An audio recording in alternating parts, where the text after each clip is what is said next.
Hello students, this is the third part of a chapter Earlier Societies, and in our last video we were studying about our topic that was Paleolithic or Old Stone Age, in which we have completed our subtopics life in Paleolithic period, tools of the Paleolithic period and Paleolithic sites. So in today's video we are going to start with our most important topic, that is discovery of fire यानी आग की खोज. The fire was perhaps discovered by rubbing two piece of stones together. Fire जो है वो शायद तब discover हुई होगी, कैसे, जब दो पत्थरों को एक साथ रगड़ा गया होगा. The spark produce by rubbing the stone might have accidentally fallen on dry leaves. जो स्पार्क, जो आग की एक जो स्पार्क निकला होगा स्टोन्स को रब करने से, वो शायद कुछ सूखी पत्तियों पर गिर गया होगा, रिजल्टिंग इन फायर, जिससे आग की खोज जो है वो हो गई होगी. The control of fire bye early human was a turning point in the evolution. तो क्या हुआ, जब अर्ली ह्यूमन का कंट्रोल हो गया फायर पे, ये एक बहुत बड़ा टर्निंग पॉइंट था. किसकी लाइफ में? अर्ली ह्यूमन की लाइफ में. तो जो डिस्कवरी ऑफ फायर थी, उससे और आगे क्या क्या हुआ, it allowed human to cook food and obtain warmth and production. इससे अर्ली ह्यूमन को फूड कुक करने का पता चला. ठीक है, अलाउ है कि अर्ली ह्यूमन जो है वो अपना फूड कुक कर सके और अपने आप को गर्मी भी दिला सके और अपनी प्रोटेक्शन भी कर सके. Cooking made the food tastier and more nutritious. Cooking से फूड और ज़्यादा टेस्टी हो गया और ज़्यादा पोषक हो गया. आगे क्या हुआ, fire also help them to carry on their activities at night. अब क्या था, अर्ली ह्यूमन जो रात में अपनी कोई भी एक्टिविटी नहीं कर पाता था अंधेरे के कारण, तो अब रात में भी उनकी एक्टिविटीज जो थी वो चलने लगी. When it was otherwise dark and cold, क्योंकि जब आग नहीं थी तो अंधेरा होता था और ठंडा भी होता था सब चीज.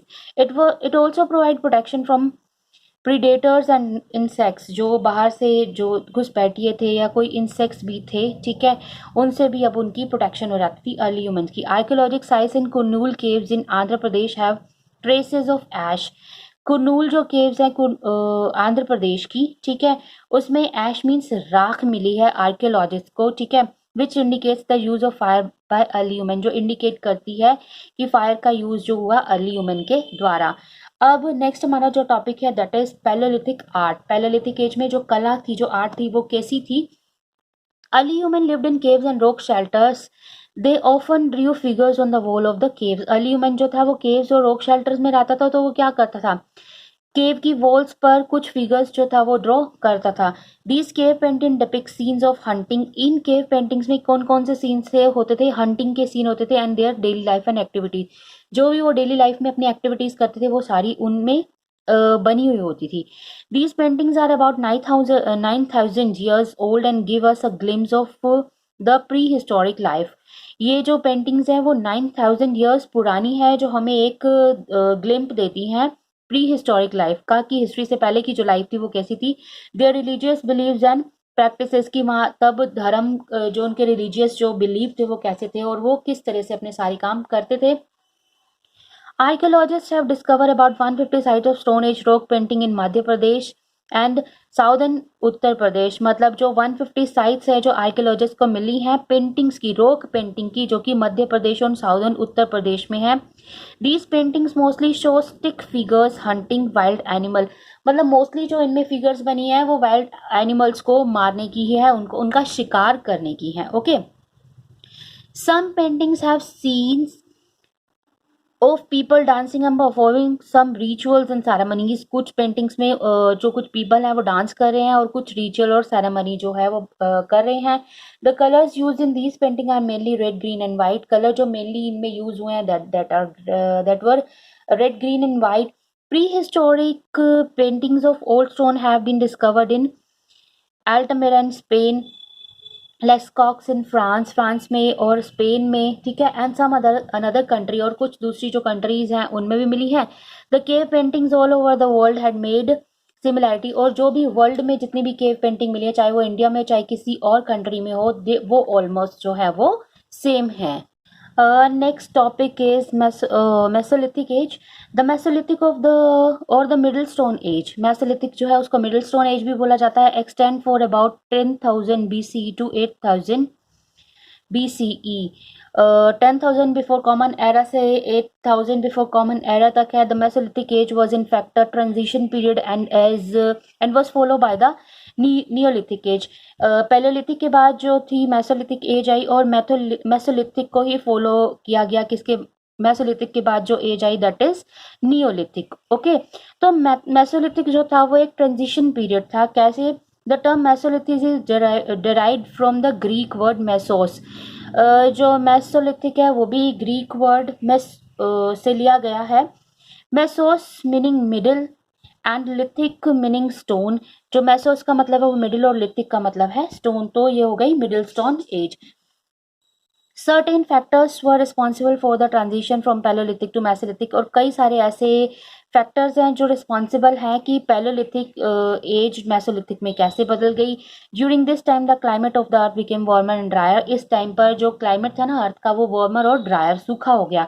Change in climate brought about change in flora and fauna. कैसे हुआ? जैसे जैसे क्लाइमेट में चेंज हुआ वैसे ही फ्लोरा और फोना में चेंज हुआ, यानी जीव जंतु और वनस्पति में चेंज हुआ।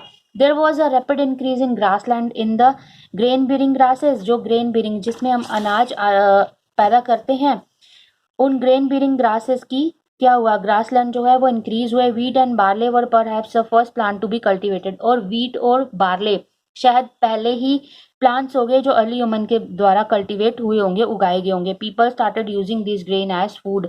और लोगों ने क्या करना शुरू कर दिया कि इन फूड को ही इन ग्रेन्स को ही फूड के रूप में यूज करना शुरू कर दिया।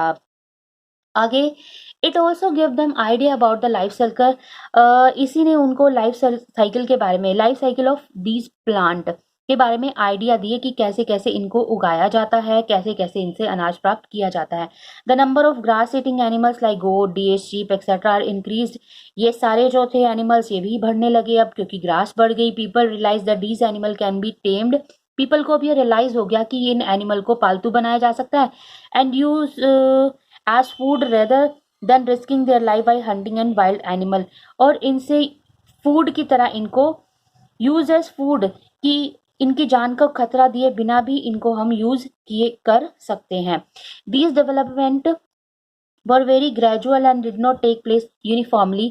ये डेवलपमेंट जो थे वो बहुत ग्रेजुअल मतलब बहुत धीरे थे और हर जगह पर एक ही समय पर ये नहीं हुए। The pace of development different from place to place, मतलब हर जगह से दूसरी जगह पर डेवलपमेंट जो था किसी जगह पहले हुआ और किसी जगह बाद में हुआ। ठीक है, तो अब जो हमारा टॉपिक है that is main characteristics of mesolithic age. Main जो कैरेक्टरिस्टिक है वो मेसोलिथिक एज की वो क्या? Early human continue to be hunter gatherers in the beginning of the period. जब हमारी फर्स्ट एज थी, ठीक है, पैलोलिथिक में जो अर्ली ह्यूमन था वो हंटर गैदरर था। Okay, the crude huge stone tools were replaced by माइक्रोलिथिक्स। Micro means छोटे पत्थर।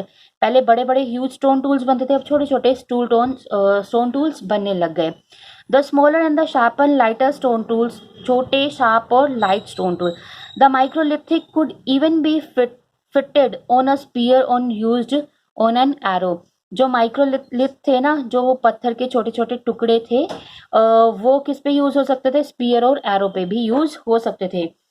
आगे है use of bones and Ivory for making tools. Bones का और आइवरी का यूज होता था टूल्स बनाने में। डोमेस्टिकेटिंग ऑफ एनिमल्स को पालना शुरू कर दिया गया। अ बिगिनिंग ऑफ एग्रीकल्चर, और एग्रीकल्चर की भी बिगिनिंग हो गई, शुरुआत हो गई। Beginning of the art of making clay pots. अब क्या हो गया? क्ले पोट जो मिट्टी के बर्तन बनाने की आर्ट थी वो भी, उसकी भी शुरुआत हो गई। Where was Mesolithic sites found. Mesolithic जो साइट्स है वो कहाँ कहाँ मिलती हैं? Along the banks of Ganga river in Allahabad and the Pratapgarh in Uttar Pradesh. Ganga river Allahabad और प्रतापगढ़ उत्तर प्रदेश में। Along the banks of Damodar river in Birbhanpur in Bengal. Bengal में दामोदर रिवर के पास। भीमबेटका मध्य प्रदेश में। Tilwara and Adamgarh in Madhya Pradesh. Bagor in Rajasthan.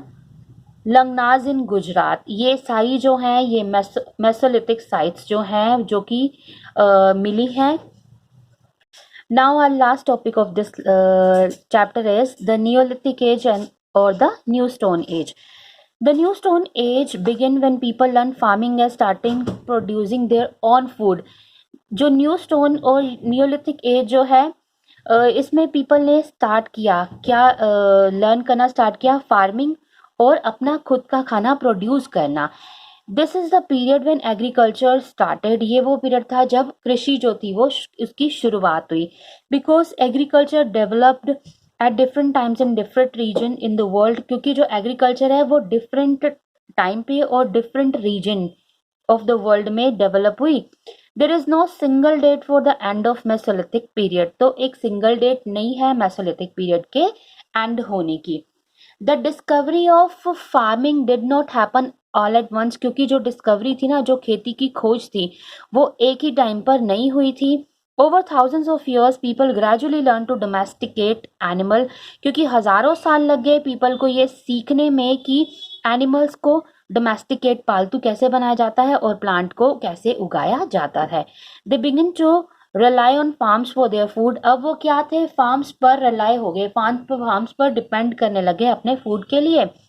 Historians called it an agricultural revolution. जो हिस्टोरियंस थे, इतिहासकार थे, उन्होंने तो इसको एग्रीकल्चरल रेवोल्यूशन बोला कि ये एक कृषि की क्रांति थी। Now they could settle down in one place instead of roaming in search of things to eat, क्योंकि अब जो थे पीपल जो है वो एक ही जगह रहने लग गए थे, इंस्टेड ऑफ इसके बजाय कि वो अपनी खाने की खोज के लिए इधर उधर भटकते। मतलब उनको भटकना नहीं पड़ता था, क्योंकि वो खुद ही अपना खाना उगाना और एनिमल्स को टेम करना सीख गए थे।